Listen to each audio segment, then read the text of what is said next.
This channel does not promote any violent, harmful, or illegal activities. All content provided by this channel is meant for an educational purpose only.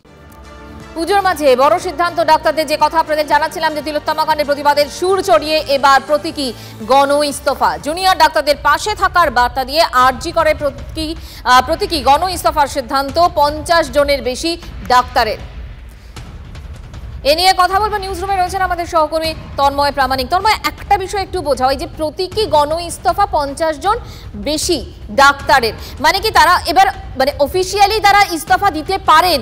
Fair and bright night and day cream, ত্বক থাকবে bright সারাদিন, pollution free, ঠিক যেন রাতের ফোঁটা সাদা ফুল, সারাদিন happy bright skin. এটা অনেকটা সেরকমটা কিছু একটা বললেন তারা।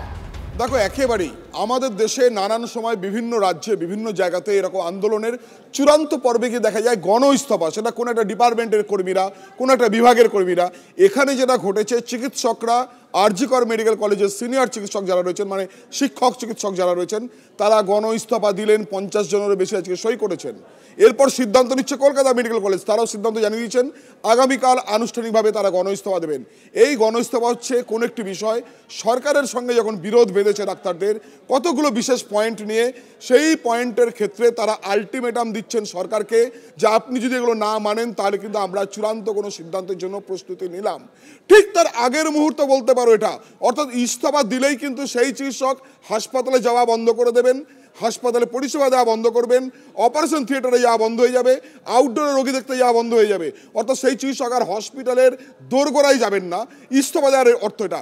গণ ইস্তফা মানে সরকারকে বলা হলো তুমি আলোচনায় বসো, তুমি এই সমস্যাগুলোর সমাধান করো। তারা যেটা বলছেন, মানুষের মানে যে পরিষেবা রয়েছে সেটাকে বাঁচানো। 7 জন ছাত্র যারা আজকে ধর্মতলায় বসে আমরণ অনশনে অংশগ্রহণ নিয়েছেন তাদেরও প্রাণ বাঁচানো। সরকার যেন এটা দেখে, সেই জায়গা থেকে তারা কিন্তু সরকারকে সতর্ক করলেন। দুটো প্রশ্ন, তাহলে কি মানুষ পরিষেবা পাবেন না কাল থেকে আরজি করে, যেহেতু সিনিয়র ডাক্তাররা তারা গণ ইস্তফা দিলেন? না, পরিষেবা পাবেন। এখানে আইনগত দুটো দিক আছে, ব্যক্তিগত প্রফর্মা আছে। সেই ফর্ম ফিল আপ করে ইস্তফা দিতে হয় সরকারি চাকরি থেকে।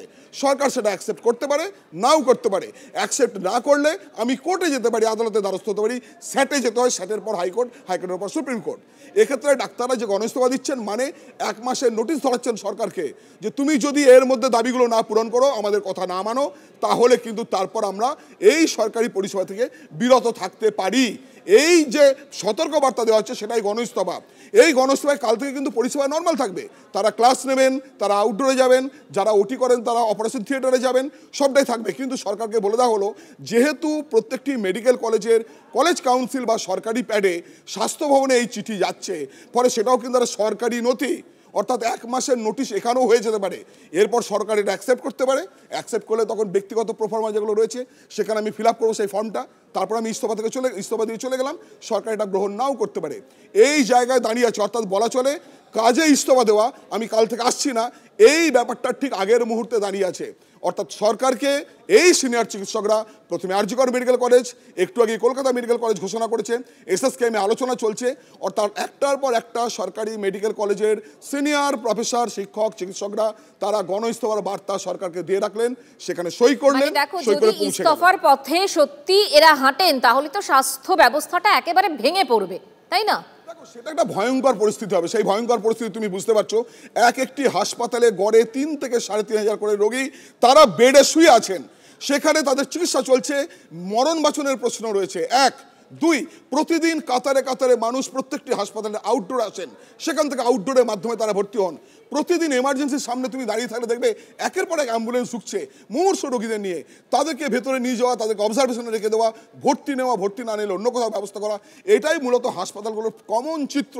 একটা তুমি যেই মুহূর্তে যাবে, তুমি রাত্রি 2টায় যাও, দুপুর 2টায় যাও, ফলে সেখানে যদি গণ ইস্তফা হয় এটার কত বড় মারাত্মক প্রভাব পড়তে পারে সেটা তো তুমি বুঝতেই পারছো। একদিকে মেডিকেল এডুকেশন বন্ধ হয়ে যাবে, অর্থাৎ যারা পড়তেছেন ডাক্তারি তাদের পড়াশোনাটা বন্ধ হয়ে যাবে।